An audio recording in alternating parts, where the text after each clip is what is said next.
I'm here. I'm here. I Great. made it. I appreciate the time and glad I did catch you and want to chat about the new tunes and look ahead in the Yeah. future and look back a little bit. But Yeah. tell me if I'm crazy, man, but it feels like, I don't know, over this year with the last couple tunes, Spit You Out, Yeah. Body Count and stuff, it almost feels like a brand new band, like a philosophical change in the band. Am I reading too much Well, into it or I mean, look, it's aggressive. Like we're doing aggressive stuff right now, and it's like it's highly aggressive compared to where we were in our last album, which was like mid aggressive, yeah, you know. yeah. So I think that you're feeling a lot of tension, a lot of aggression, but that's also like pairing with the next round of comic books. It's going to make sense because like there's a lot of like strife and aggression and turmoil that goes on in those books. So it's going to fit right in with that universe, and we're really going to see that pop off. And it's fitting in with this universe too. I mean, things Oh, I mean, I think everybody's mad right now for one reason or another. If you wanted the election to go that way, if you didn't want it to go, like we're all mad. So let's be real. Like, I think that an aggressive tune is something we all like to hear right now. yeah, I'm loving it. I'm not mad at the change. Certainly digging it, and it's showing a different side of you too, because you've always had this big, almost operatic voice. I'm curious, were you like classically trained, or just kind of in the shower trained, or?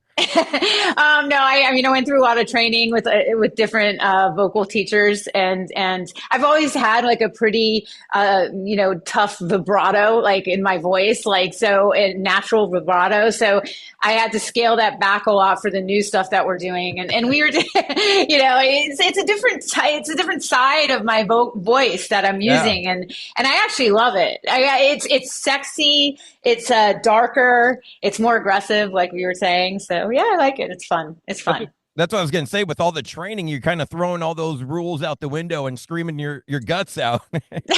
Yeah, it's a lot. I mean, well, like I trained with Melissa Cross, who does like the art of screaming, the Zen of Sure. screaming.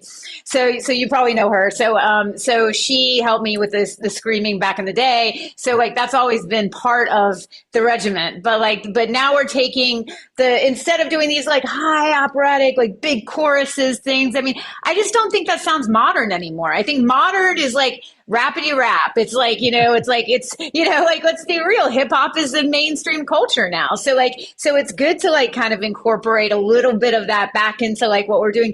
And it's fun. Like Yeah. at the end of the day, what we're doing now is a lot more fun. Like it's a lot more fun to perform. It's a lot more fun probably for the audience to run around in a pit. Like, this is fun. So let's keep it fun. Let's keep it fun. So that was you had kind of touched on it earlier, hoping that these new tunes are going to be part of Volume 4. Then are we looking at that for next year?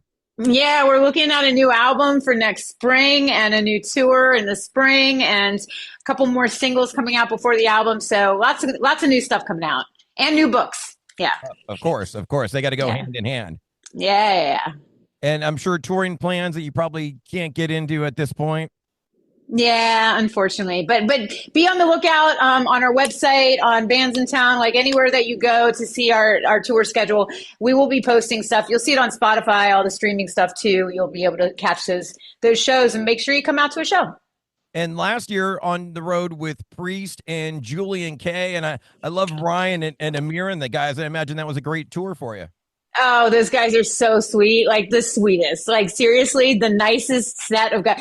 That was one of the nicest tours. Those guys and the Power Man guys are stellar touring partners, like just really low key, like chill. And we love being on tour with people that are chill because we're chill, we're just like, let's just go have fun, do our job, like no egos and just have fun out there because life's short, like enjoy it. So Absolutely. And you're only on stage for an hour. It's the other 23 hours of the day you got to put up with everything else on the road and everything.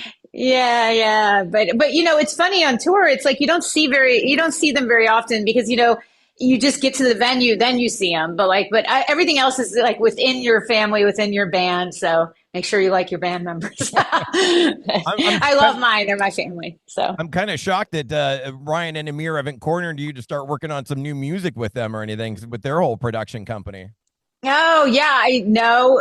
Not yet, but maybe after this interview. I don't know. I mean, we're so busy with what we're doing, and Ryan knows how busy I am. He and I go back and forth on stuff all the time, and he knows that I'm one of those go getters that likes to have my hands in like a million different places. And if you're not familiar with what we do in like Web3 and what we do with like digital collectibles and stuff like that, we're alongside with the guys from Avenged Sevenfold that do a whole digital collectibles thing. Like we do that too, and we have our whole thing in Web3. So if you do collect some of those things, you can come out to our shows and get into our meet and greets for free, and you get 10% off from our merch table. So it's good to have one of those in your wallet from us. And you can go on Gala Music tomorrow and collect a new one where you did an overdose remix. That's a tech house remix, which is actually, it turned out like, it's like Avicii on acid. It's actually Wow.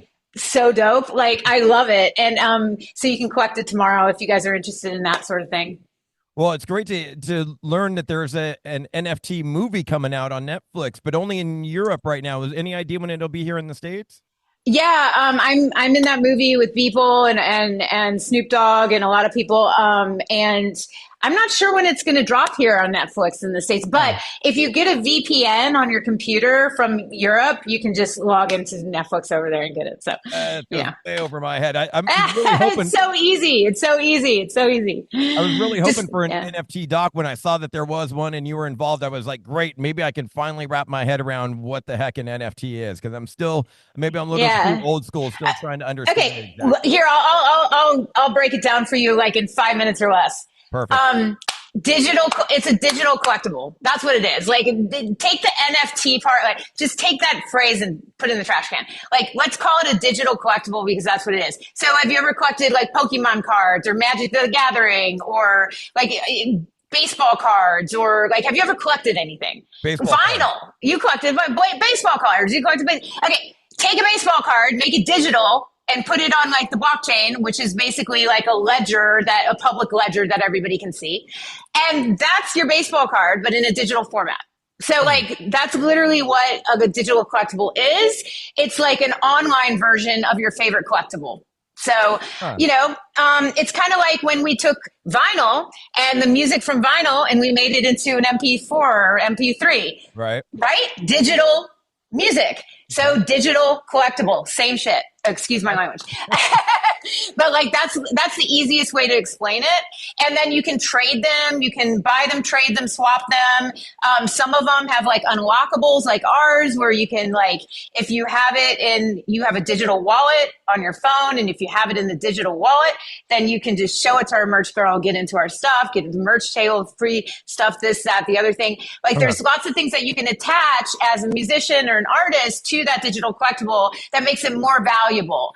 And as the artist gets more, successful and starts gearing up in what they're doing and their IP gets bigger, then of course that digital collectible gets more valuable. And so then you can flip it like you would flip a baseball card if your baseball player got like more like hits that night. I don't know anything about sports. So, but if he gets into major leagues or something, like all of a sudden his card is worth more money. It's the same thing over here. It's just digital How do you instead of physical. how do you sell it though? Like when you sell it, is there like you said there's like a registry where it keeps track of who owns what? Yeah. So basically, an Excel spreadsheet, Right. Excel, right? Right. Everybody uses Excel. Okay. Think of the blockchain as a digital ledger, like an Excel spreadsheet. And Okay. everybody can look on there and see with your wallet, your digital wallet address, the digital collectible, whose wallet it's in, who owns it, like what time, like when it got transferred, this and that and the third. And then if you sell it, it goes to another digital wallet and then it gets placed on the blockchain again. So people understand and know where it is at all times. It's very transparent. So like you can't like say, oh yeah, no, I have it. No, you don't. It's in my wallet. Like, so like it's the transparency is very, very key to this whole thing working. So yeah. Does the price get included in that Excel? Yeah. And then Yeah. is there Yeah. like a running guide of what something's worth all the time?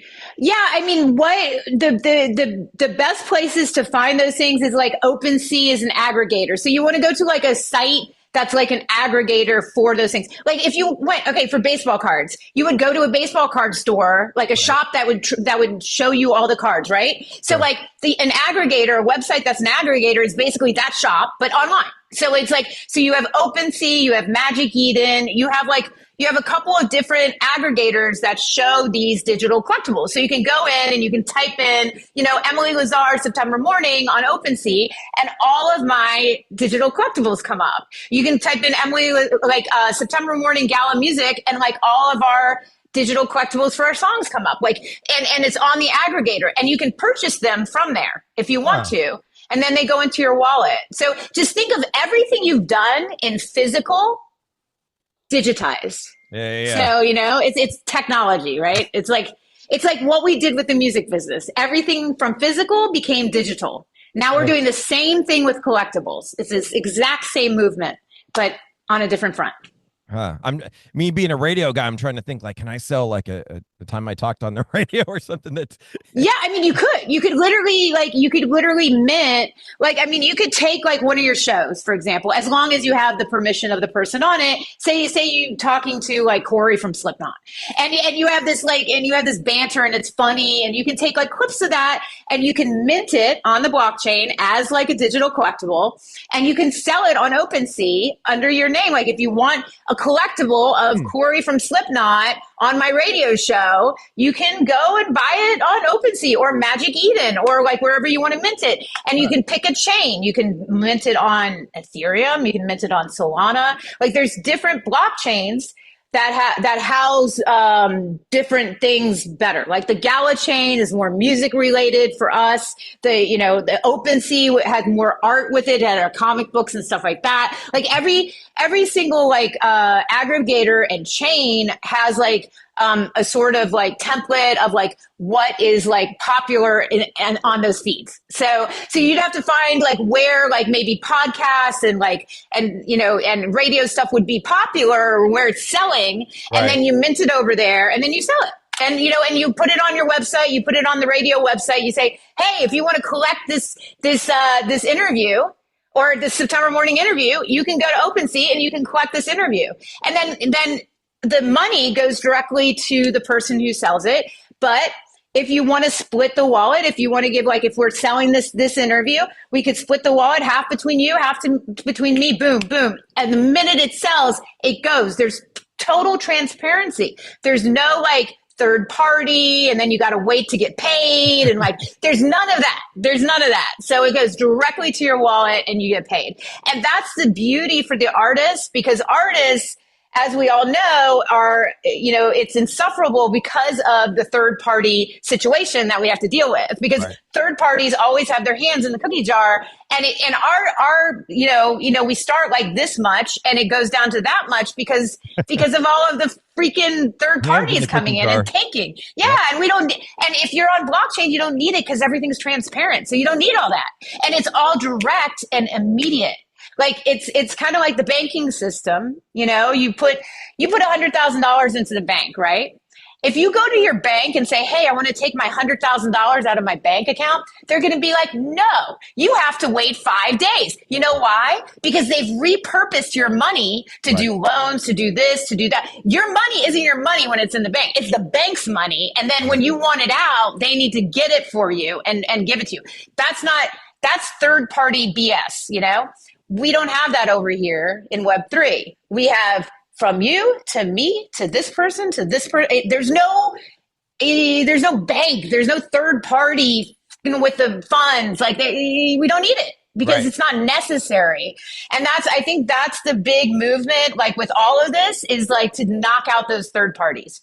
And so if you're into that sort of stuff with finance, sorry for the rant, but no, I love I'm excited about it. I'm excited about it. Yeah. So then my last question would be about it. And this is great to learn from you about it, because I've been hearing so much. Would one be smart to get those that they're interested in, or those that they think are going to be hot items? It depends what you want. I mean, okay, for example, some people buy merch from small bands because they just love the band. Like you'll go buy a t-shirt from a band that you've never heard of because you're like, this band is awesome, right? Right. Same thing with digital collectibles. Like, I'm going to just buy what I like, you know?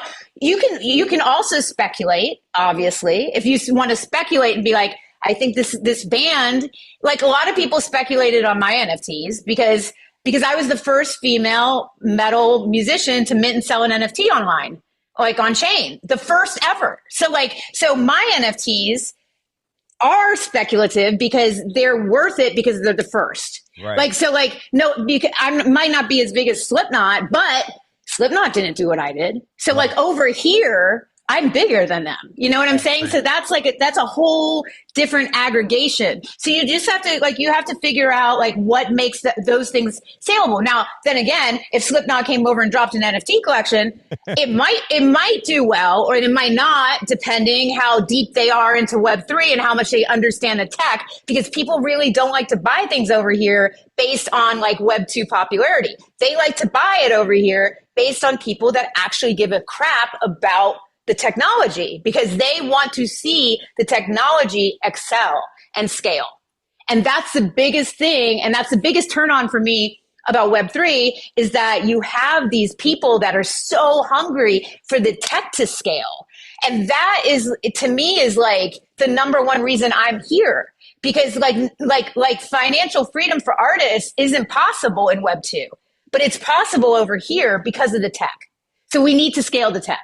So people that are hungry about that and stuff like that. So when you have an artist that comes in that understands the tech, like Matt from Avenged Sevenfold, Right. and who comes in and is like in community, talking to people, and like has a crypto punk, like he's been in it since like 2012 or something like that. Like wow. the guy is like deep in. So Sinister Gates is deep in. These guys are deep in, like, you know. So like they're the real deal. So like that's exciting. Interesting to Yeah. learn, and thank you for the explanation on that. Excuse me. Yeah. And I can't wait for that doc to come out in the US. Hopefully, Yeah. in the new year. So if you want to get it now, like go to Proton VPN, just Google it, Proton VPN, install it in your browser, and VPN something in London, and just go on Netflix in London and sign in and do your Watch thing. it. Yeah, Beautiful. watch it.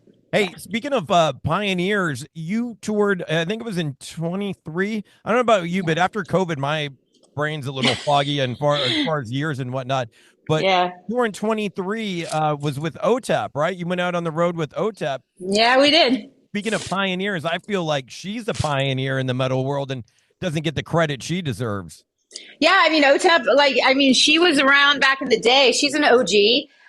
She was around back in the day for the Ozfest years where Yeah. all of those bands kind of like scaled really fast because they were doing something. They were doing this heavy music that everybody's like, what the heck is this? You know, like nobody knew what to do with it. They were like, this is amazing, but we don't know what it is, but it's all amazing. And all the labels were scooping them up and giving them these big deals. And like, you know, my friend was the original guitarist with Otep. So like he tells me all the stories about how it was back then. And it's so different than it is now. Yeah, but I mean, credit where credit is due. She did something that trailblazed females in the metal industry, especially with the kind of rappy rap, like heavy music. And when we were on tour with her in 23, I was listening to her and I was like, I want to do something a little bit like this, but my version of it, not totally, but something that like had a little bit more like, you know, like, I don't know, like rhythmic something, you know, something that had something to catch on to because that is it's hot right now. Like that's all rappy rap is. It's rhythmic and it's like, and so let's be real, like hip hop is the number one, you know, music in the United States. Like it's permeated our culture from like music to like, you know, streetwear to like everything we do. So, you know, you gotta, you know, adapt or die, I guess. So here we are. Yeah. Emily, I appreciate all the time. Last thing I wanted to hit you with, we're going to go even further back than Otep in the early 2000s. We're an old school radio station. We do a feature called Mandatory Metallica every night at 10 p.m., which you're going to be a part of. I imagine you're a Metallica fan? I mean, a little bit, yeah. Not a huge Metallica fan, but yeah, yeah. Have you I gotten mean, to I see know. them or share the stage with them or anything over the years? No, unfortunately. I mean, I think we might have, no, maybe no, that was Five Finger. Yeah, I mean, they've done a lot of festivals, but the festivals we were on, like we've done Incarceration, like Rock on the Range, like, whatever they changed the name to now. We've done like a bunch of stuff like that. I don't think Metallica was on any of the ones that we did though. They might have played like a day after or something, but yeah, Sure. but that's about as close as we got with them. Yeah. So yeah, because I normally do a little Metallica debate, but I'm feeling like that's you're going to be a little I deer in mean, headlights. Metallica's great. I mean, they're also an OG. And what's interesting about Metallica is the sale of their catalog. There's a lot of interesting things about that band.